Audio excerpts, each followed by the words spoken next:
Hello बच्चों, मेरा नाम दीपिका श्रीवास्तव है और मैं आज हिस्ट्री का जो हमारा सेशन स्टार्ट हुआ था, हमने पहले सेशन में हिस्ट्री को इंट्रोड्यूस किया था, यानी इतिहास का परिचय दिया था। उसी को आगे बढ़ाते हुए अब हम इसका नया टॉपिक पढ़ेंगे, स्टोन एज यानी कि पाषाण काल। हमने आपको बताया था कि एंशियंट हिस्ट्री जो है, हमारा प्राचीन इतिहास जो है वो 3 भागों में विभाजित है, यानी कि पाषाण काल जो कि पहला पार्ट है, इसको हम पढ़ेंगे। पाषाण काल जिसको हम स्टोन एज भी कहते हैं। स्टोन एज भी अपने आप में 3 पार्ट में डिवाइड है। मीसोलिथिक एज मतलब पैलेयोलिथिक एज यानी पुरा पाषाण काल, मीसोलिथिक एज मध्य पाषाण काल और न्यूलिथिक एज यानी नव पाषाण काल। तो पाषाण काल भी 3 पार्ट में डिवाइड है। सबसे पहले हम ये पढ़ेंगे कि जो पाषाण काल है, हमें कैसे पता चला कि कोई पत्थरों की भी उत्पत्ति हुई थी, पत्थरों से की एज भी रही होगी। तो भारत में कई तरह के इसके उदाहरण देखने को मिले हैं। जैसे कि इसका एक बहुत बड़ा उदाहरण है जो मध्य प्रदेश के भीमबेटका से मिला है। भीमबेटका वो मिला है, वो जगह है जहां पर गुफाओं के अंदर शैल चित्रित किए गए हैं। पुरातत्वविद थे जिनका नाम था वी.एस. वाकड़कर, जिन्होंने सबसे पहले भीमबेटका को खोजा था। यानी कि एक व्यक्ति थे, पुरातत्वविद थे, या हम एस्ट्रोलॉजर्स कह सकते हैं, आर्कियोलॉजर्स कह सकते हैं। क्या नाम था उनका? वी.एस. वाकड़कर, जिन्होंने सबसे पहले भीमबेटका की खोज की थी। भीमबेटका मध्य प्रदेश के रायसेन जिले में पड़ती है और यहाँ से सबसे पहली बार ये अंदाजा लगाया कि आदि मानव रहे होंगे इन गुफाओं के अंदर। अब भीमबेटका में जो साक्ष्य मिले वो किस तरह के मिले? क्या इस तरह के और भी कहीं मिले हैं? तो हाँ, भारत में इसे मेहराना है, जो मेहसाना है, कहाँ मिलेगा? गुजरात में मिलेगा। इसके अलावा राजस्थान का डींडवाना जिला, जम्मू कश्मीर का बुर्जहोम, उत्तर प्रदेश का अलीगढ़ और उसके आसपास का क्षेत्र, कई ऐसे इलाके हैं जहां से आदि मानव के होने के सबूत मिले हैं। नर्मदा सोन घाटी, जहां पर सबसे ज्यादा आदिवासी मानव के मतलब आदि मानव के सबूत मिले हैं। यहाँ पे ये भी कहता था कि कुछ समय पहले यहाँ पे मतलब जब खोज हुई थी, ये बताया गया कि कभी यहाँ पर रहे होंगे आदि मानव। आदि मानवों की जो उत्पत्ति का सही समझ में आता है, यानी जब वो मनुष्य के रूप में सही रूप से काम किया, वो अफ्रीका में मिले हैं। सबसे पहले हम मनुष्यों के बारे में जानेंगे कि कैसे कैसे मनुष्य उत्पत्ति हुई। यानी कि अगर हम पढ़े पाषाण काल, तो उसके पहले में मनुष्यों को पढ़ना होगा कि मनुष्यों की उत्पत्ति कैसे हुई, यानी एवोल्यूशन ऑफ मैन कैसे हुआ, मनुष्यों की उत्पत्ति कैसे हुई। तो मनुष्यों की उत्पत्ति को हम जान सकते हैं कि सबसे पहले जब मनुष्य की उत्पत्ति हुई होगी, तब मनुष्यों ने जब पहले तो 4 पैरों पे चलते थे तो वो जानवर ही कहलाते थे। सबसे पहले जब वो 2 पैरों पे चला तो झुक के चलता था, लेकिन चलता 2 पैरों पे था। तो उस तरह के मैन को कहा गया ऑस्ट्रेलोपिथेकस। ऑस्ट्रेलोपिथेकस नाम का जो मनुष्य था वो 2 पैरों पे चलता था, लेकिन झुक कर चलता था। अभी उसमें दिमाग जो है वो पूरी तरह से विकसित नहीं हुआ था। यानी कि ये जो मैन था ऑस्ट्रेलोपिथेकस, ये उस तरह का जानवर, उस तरह का आदमी था जो पूरी तरह से ना तो जानवर था, ना ही पूरी तरह से इंसान था। बस वो 2 पैरों पे चलने लगा था, लेकिन झुक के चलता था। अभी उसमें दिमाग की जो विकास था वो नहीं हुआ था। दूसरे नंबर का जो आदमी था वो था होमो, यानी कि कुछ समय बाद थोड़ी और विकास हुआ और होमो तरह के जो इंसान थे उनकी उत्पत्ति हुई। ये कैसे थे? ये थोड़े से झुकने की वजह थोड़े से सीधे हो गए, यानी कि जो पहले बहुत झुक के चलते थे, अब वो थोड़े से सीधे हो गए। पूरी तरह से सीधे अभी भी नहीं हुए, पर थोड़े सीधे हो गए और उनके दिमाग का विकास हो गया। अब वो शिकार करने लगे। इसके बाद जो आते हैं होमो हैबिलिस, ये वो मनुष्य थे जो पहली बार सीधे तन के चले, यानी कि इससे पहले जो भी दोनों तरह के मानव थे, वो पहले तरह के मानव जो बहुत झुक के चलता था, दो पैरों पे चलता था, दिमाग का विकास नहीं हुआ था। लेकिन जो होमो थे वो दो पैरों पे चलते थे, थोड़ा सा उनका जो झुकाव था वो कम हो गया था, साथ ही साथ उनमें दिमाग का विकास भी हो गया था। तीसरी तरह के जो हमारे थे होमो हैबिलिस, इनकी उत्पत्ति में क्या हुआ, सीधे खड़े होने लगे, साथ ही साथ इनमें दिमाग का विकसित हुआ और कहा जाता है औजार बनाने की प्रक्रिया भी इनसे शुरू हुई। यानी पहली बार किस तरह के लोगों ने औजार बनाए थे, तो होमो हैबिलिस तरह के लोगों ने सबसे पहले औजार बनाना शुरू किए थे, यानी पत्थरों को औजार की तरह लेना शुरू किया था और उससे शिकार करना शुरू किया था। इन्हीं के टाइम पीरियड में ऐसा कहा जाता था कि कुत्ते का पालन भी इसी टाइम पे हुआ था। इसके बाद आते हैं आपके होमो इरेक्टस। होमो इरेक्टस वो उस तरह के इंसान थे जिनका दिमाग भी पूर्ण रूप से विकसित हो चुका था, साथ ही साथ कृषि कार्य करने लगे थे और अब ये गुफाओं की जगह शेल्टर में रहने लगे थे, यानी छोटी छोटी मतलब कहीं रहने की जगह ढूंढ ली थी, घर बनाकर वह रहने लगे थे। और सबसे ज्यादा जिसको हम मनुष्य कहते हैं, जो हमारे रूप में हम इनके वंशज हैं, वो हैं होमोसेपियंस। यानी मनुष्यों को क्या कहा जाता है, होमोसेपियंस। अब ये पूरी तरह से मानव है, दिमाग का विकास हो चुका है, पूरी तरह से ये अपने काम में लग चुके हैं, यानी कृषि कार्य भी करने लगे। इन्होंने आग का आविष्कार भी किया, आग की खोज भी इन्होंने की थी।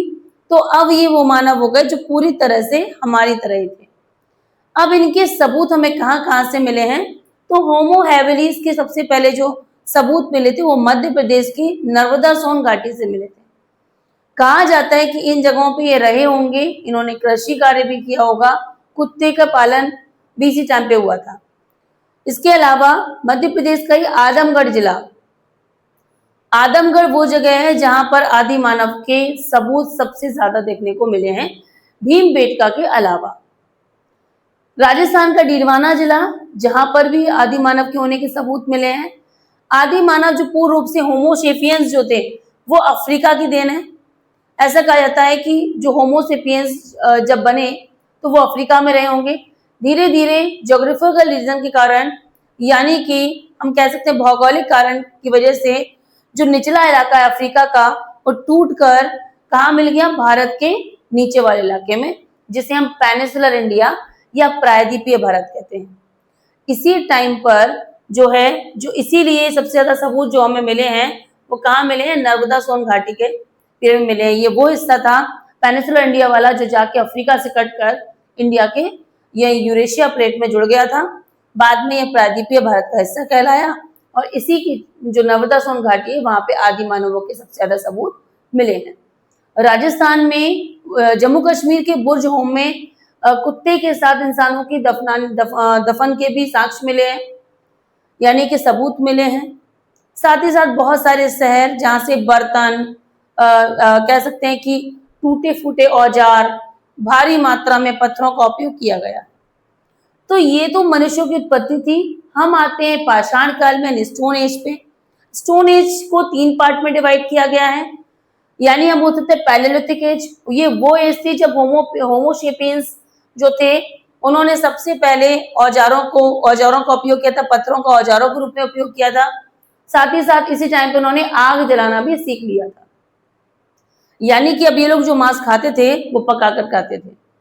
इस टाइम पर मनुष्यों ने खेती करना भी नहीं सीखा था, ये केवल हंटिंग करते थे, यानी शिकार करते थे, और हंटिंग और गैदरिंग यानी इकट्ठा करना, यानी जंगलों से खाने की चीजों को इकट्ठा संग्रहण करना सीखा था इन्होंने। तो अभी ये केवल शिकार करते थे और चीजों को स्टॉक करके संग्रहण करके रखते थे। आगे चलकर जब एज आएगी आपकी मेसोलिथिक एज, या हम बोलेंगे मध्य पाषाण काल, उस टाइम में मनुष्य खेती करना सीखेगा, पशुपालन सीखेगा, साथ ही साथ औजारों का जो एक शेप बना के, यानी कि छोटे छोटे औजारों का उपयोग करना सीखेगा। इससे पहले औजार बड़े होते थे जो कि कई बार उपयोग नहीं कर पाते थे, हर बार जो कई बार शिकार इनके हाथों से भाग जाते थे। तो शिकारों के हिसाब से इन्होंने बारीक, छोटे, बड़े हर तरह के औजार बनाना सीखा था मेसोलिथिक एज में।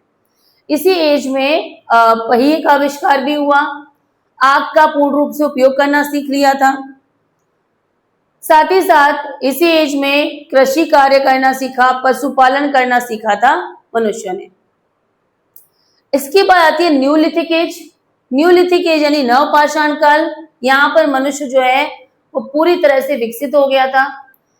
शिकार करने के अलावा अब पशुपालन, खेती करना भी सीख गया था और बस्तियों में रहना शुरू कर दिया था। इसके पहले जो मनुष्य थे वो अलग अलग जगहों पे झोपड़ी बनाकर रहते थे। अब यहाँ पे समाज यानी बस्तियां बनाकर रहने लगे थे लोग। बस्तियां बनाना शुरू किया, कपड़े पहनना शुरू किए और इस तरह से मनुष्य का जो विकसित रूप देखने को मिला वो मिला नवपाषाण काल में। यहाँ पर पहिए के आविष्कार के साथ साथ गाड़ी बनाना भी सीखा और गाड़ियों पे गधा गाड़ी यानी गधे का उपयोग करते थे पहले। बाद में, बहुत बाद में बैलगाड़ी आएगी। शुरुआत में गधा गाड़ी बनाते थे। गधे को ही अपना जो गाड़ी, गधे को घोड़े की तरह उपयोग करके या बैल की तरह उपयोग करके गधे गाड़ी को बनाते थे। उसी से अपना सामान ढोने का काम किया करते थे। कृषि कार्य के अलावा मनुष्य जो है पशुपालन भी करता था और हंटिंग और गैदरिंग यानी शिकार करना अभी भी जारी था। साथ ही साथ संग्रहण करना भी जारी था। तो नवपाषाण आते आते मनुष्य जो है वो पूरी तरह से विकसित हो गया। इसी टाइम में मनुष्यों ने धातु की खोज भी की थी जिसका नाम था कॉपर। यानी सबसे पहली खोजी गई धातु कौन सी थी? कॉपर। यानी फर्स्ट मेटल जिसे फाउंड किया गया था वो था कॉपर। अब कुछ वैज्ञानिकों के नाम आते हैं यहाँ पर कि जैसे कि किसने कब, जैसे भीमबेटका का नाम आता है कि भीमबेटका जो है वो उसकी खोज कब की, कैसे पता चला कि भीमबेटका है? तो 1957 में वी.एस. वागड़कर के द्वारा जो है वो भीमबेटका की खोज की गई थी। यह मध्य प्रदेश के रायसेन जिले में स्थित है। इसके अलावा डींडवाना और इसके अलावा डींडवाना हो गया, महसाना हो गया, बुर्जहोम हो गया, ये जगह जगहों पे इसी तरह के सबूत मिले हैं। नर्मदा सोन घाटी से होमो इरेक्टस के सबूत मिले हैं। साथ ही साथ पहली बार चावल की खेती हुई होगी, इसके भी सबूत वहां पर मिले हैं। आदमगढ़ की गुफाएं जो बनी हैं, ऐसा कहा जाता है वहां पे आदि मानव रहे होंगे। साथ ही साथ उन्होंने बाघ की गुफा भी बनी हुई है। ऐसा कहा जाता है कि यहाँ पर बाघ भी रहते होंगे उस समय में। तो लगभग स्टोन एज जो थी उसमें इंपॉर्टेंट फैक्ट क्या मिलेगा हमें? तीनों के नाम, पुरा पाषाण काल, मध्य पाषाण काल, नवपाषाण काल। पुरा पाषाण काल मीन्स पैलेलिथिक एज, मध्य पाषाण का मतलब मेसोलिथिक एज और नवपाषाण काल यानी न्यूलिथिक एज। जो पुरा पाषाण काल है उसमें हम पढ़ेंगे मनुष्यों की उत्पत्ति, कैसे कैसे मनुष्य हुए। सबसे पहले जो आपके हो गए ऑस्ट्रेलोपिथेकस, जो सबसे पुराने थे, जो कैसे चलते थे? 2 पैरों पे चलते थे पर दिमाग का विकास नहीं हुआ था, झुक के चलते थे। होमो आ जाते हैं, बाद में जो होमो तरह के बनते हैं वो थोड़े से पहले की तरह थोड़े उठ जाते हैं और मनुष्य का दिमाग जो है वो थोड़ा चलने लगता है। फिर इसके बाद होमो जो हैबिलिस आते हैं, इनका दिमाग विकसित है, ये सीधी से चलते हैं। साथ ही साथ औजारों का उपयोग करना इन्होंने सबसे पहले उपयोग किया था। यानी अगर किसी में बोला जाए कि औजारों की उत्पत्ति किसके समय में हुई थी तो होमो हैबिलिस में। इनके सबूत कहाँ से मिले हैं? तो नर्मदा सोन घाटी से इनके सबूत मिले हैं कि होमो हैबिलिस नाम के जो आदि मानव थे वो नर्मदा सोन घाटी में रहते होंगे। होमो इरेक्टस ये पूरी तरह से विकसित मनुष्य थे, यानी इनका दिमाग का विकास भी हो गया था, ये चलने भी लगे थे। साथ ही साथ ये जो है खेती करना भी शुरू कर दिया था। और होमो सैपियंस वो लोग थे जो हमारी तरह दिखते हैं, हमारे वंशज हैं, जो खेती करना, जानवरों को पालना, दिमाग का उपयोग करना, सभी तरह के जिस तरह के मनुष्यों की जो कोई गतिविधि है वो करते थे ये होमो सैपियंस, यानी उन्हीं के हम वंशज, यानी उन्हीं जैसे हम लोग दिखते हैं। इसीलिए मनुष्य का साइंटिफिक नेम भी होमो सैपियंस रखा गया है। अब हम बात करते हैं कि जो हमने जगह बोली है, जैसे भीमबेटका है, आदमगढ़ है, ये दोनों ही मध्य प्रदेश में मिलेंगे। आदमगढ़ जो है वो बुरहानपुर जिले में आता है। आदमगढ़ नामी इसलिए कि वहां पे आदम लोग यानी कि वहां पे आदि मानव लोग रहे होंगे। आदि मानव लोगों की उत्पत्ति जो है वो अफ्रीका कॉन्टिनेंट से मानी जाती है। अफ्रीका जो महाद्वीप है, सबसे पहले आदि मानव वहीं विकसित हुए और सबसे विकसित मानव जो था वो होमोसेपियंस था। इन्हीं ये आदि मानव किसी समय में पूरे भारत में धीरे धीरे के फैल गए और उनके आज हम लोग सब लोग देखने को मिलते हैं कि मनुष्य किस तरह से पृथ्वी पर पहुंचा। जहां जहां ये आदि मानव गए वहीं वहीं मनुष्यों की उत्पत्ति सबसे ज्यादा हुई है। भारत में भी इनके सबूत मिले हैं। साथ ही साथ किस एज में क्या हुआ, जैसे पुरा पाषाण काल में हमने देखने को मिला कि यहाँ पे मनुष्य क्या करता था, हंटिंग और गैदरिंग करता था, यानी कि शिकार करना और संग्रहण करता था। जंगलों से सामान को लाकर अपने में इकट्ठा करके रखता था। जो मेसोलिथिक एज थी, यहाँ पर मनुष्यों ने खेती करना, आग जलाना और इसके अलावा आग का उपयोग करना, पशुपालन करना आदि शुरू कर दिया था। इसके अलावा पहिए का आविष्कार भी हुआ था इस टाइम पे ही। और जो नव पाषाण काल है, न्यूलिथिक एज है, इसमें पहिए से गाड़ी बना देना, आग को पूर्ण रूप से उपयोग कर लेना। साथ ही साथ इस एज में मनुष्य जो है पूरी तरह से विकसित हो चुका था। पशुपालन, किसानी के साथ साथ वो क्या करता था, हंटिंग और गैदरिंग भी चालू था।